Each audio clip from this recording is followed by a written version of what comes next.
Real Madrid de Di Stéfano, Benfica de Eusébio, a Holanda de Cruyff, que tal a Hungria de Puskás ou até Santos de Pelé. Só que a Internazionale foi de Helénio Herrera. Podemos dizer que em questão midiática ele foi o primeiro treinador a ter seus créditos em seu time. Depois disso você já teve São Paulo de Pelé, o Barcelona de Cruyff, United de Sir Alex Ferguson, o Flamengo de Jorge Jesus, e hoje temos o Manchester City de Pep Guardiola, ou o Liverpool de Klopp. Não importa, o primeiro que recebeu crédito dos holofotes foi Helénio Herrera. Nasceu em Buenos Aires no dia 10 de abril de 1910 e nasceu para revolucionar o futebol. Pode-se dizer que é o técnico sul-americano mais bem sucedido na Europa. Só que tudo começou na África, no Marrocos, pelo Racing de Casablanca. Ele atuava como zagueiro central, filho de Francisco Herrera e Maria Gavilã Martínez. Conheceu a Europa em 32, quando se mudou para o CASG de Paris. Isso porque na África ele estava em uma colônia francesa. Aí ficou mais fácil fazer a ponte. Franco-argentino, ele rodou em vários times da França. Se aposentou em 45, com uma carreira de jogador mediano. Começou a treinar no time que ele se aposentou como jogador. Um time com um nome bastante peculiar. Puto. Infelizmente esse era o nome do time. Então, por favor, YouTube, não é culpa minha.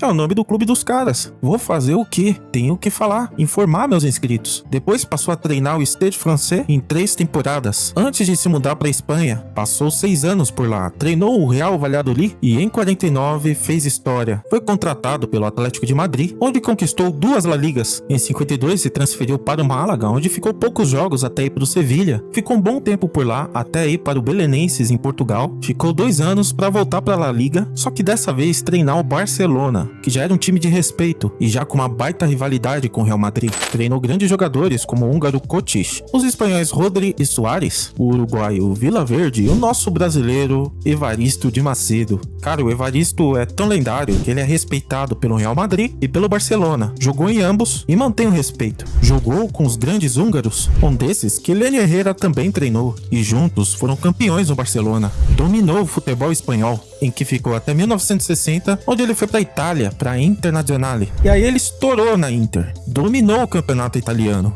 e foi o segundo treinador sul-americano a conquistar a Liga dos Campeões da Europa, que tinha outro nome na época. Sim, foi o segundo, pois Luis Caniglia tinha conquistado com o Real Madrid nos anos 50. Além de 2 intercontinentais consideradas pela FIFA mundiais de clubes, aí podemos dizer que foi o primeiro treinador sul-americano a conquistar o Mundial em um time europeu, e é o único até hoje. É franco-argentino, não importa, é argentino também. Ele tá no hall da fama do futebol italiano, considerados por muitos um dos 10 maiores treinadores da história da UEFA. Tá sempre nos rankings de melhores treinadores de todos os tempos. Só que como ele conseguiu esse feito, qual foi o seu legado? Você já deve ter ouvido falar do Catenaccio, um sistema defensivo bem usado na Itália. Há controvérsias em sua criação, uns falam que foi um suíço, outros falam que foi criado mesmo na Itália. Só que ele modernizou o Catenaccio, e mesmo sendo um sistema defensivo, ele implantou uma ofensividade mais objetiva, com poucos toques na bola em direção ao gol, algo mais vertical. E mesmo assim ele irritou muita gente na época, que chamava ele de defensivo demais. Na nossa linguagem abrasileirada, retranqueiro. Só que esse sistema tático rendeu para a Inter 2 títulos da Liga dos Campeões, sendo que o de 63 e 64 foi um título invicto.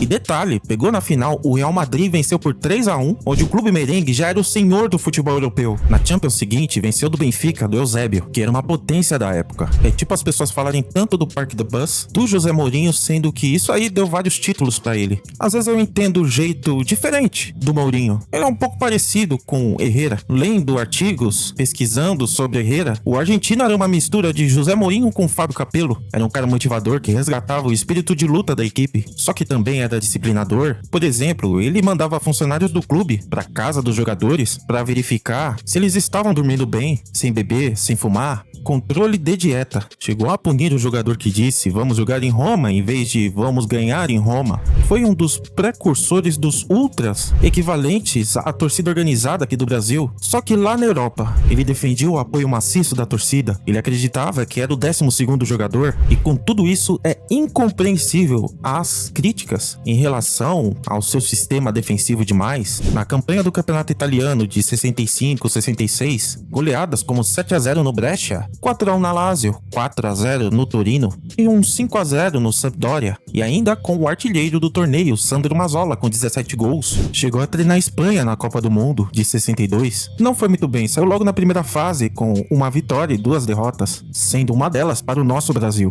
Ele costumava fazer concentrações antes dos jogos decisivos, algo contestado pelos jogadores até hoje. E por lá ele costumava deixar bilhetinhos espalhados na concentração, tipo: jogue pelo adversário, jogue coletivamente, jogue por você, ou desloque-se com velocidade, passe a bola com velocidade, marque e desmarque com velocidade. O seu catenaccio na Inter era formado por um esquema 1-3-3-3 ou 1-4-3-2. Atacava principalmente pelo lado esquerdo, onde estava o polivalente Facchetti, que atuava tanto como ala como lateral clássico.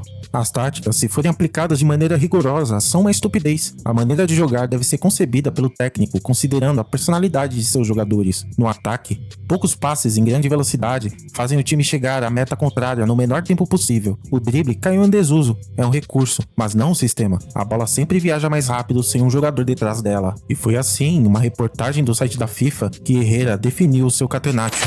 Com a bola, sem a bola, a velocidade e o tempo de reação que importava. Foi isso que gerou frutos. Inclusive chegou a treinar a seleção italiana, sem sucesso. Isso aconteceu após a grande Inter, apelido dado pelo pessoal na época, começou a degringolar. Ele recebeu uma proposta da Roma e, paralelo a essa situação, ele já estava treinando a Itália. Ele saiu para Ferruccio Valcareggi assumir, e este senhor conquistou a Copa de 68 e foi vice-campeão da Copa de 70 pela Roma. Conquistou um título, a Copa da Itália de 69. Só que as brigas com o presidente Álvaro Marchini fizeram ele sair da capital da Itália. Chegou a treinar novamente a Inter e o Barcelona, teve uma passagem rápida pelo Rimini da Itália, um time pequeno, e se aposentou em 81, já com a saúde bem complicada. Se aposentou em Veneza, onde viveu seus últimos anos, até os 87 anos, em novembro de 97, após um ataque cardíaco, onde foi o adeus do lendário treinador franco-argentino. Um falastrão, sabia mexer no psicológico do adversário, provocava os rivais com soberba e muita autoconfiança. Na infância, viajava demais devido aos compromissos de seu pai. Na adolescência, teve vários problemas de saúde, e o futebol veio como uma forma de espantar a solidão, e foi um encaixe perfeito. Classe, mais preparação, mais inteligência, mais preparo físico igual a títulos. Bastante conversa, né? Um grande treinador. Um pouco da América do Sul, dos comandos técnicos da Europa. E vou ficando por aqui. Me ajuda a fortalecer o canal aí, com seu like, comentário, dislike, compartilhando para quem gosta de futebol. Salve, salve, fiquem com Deus,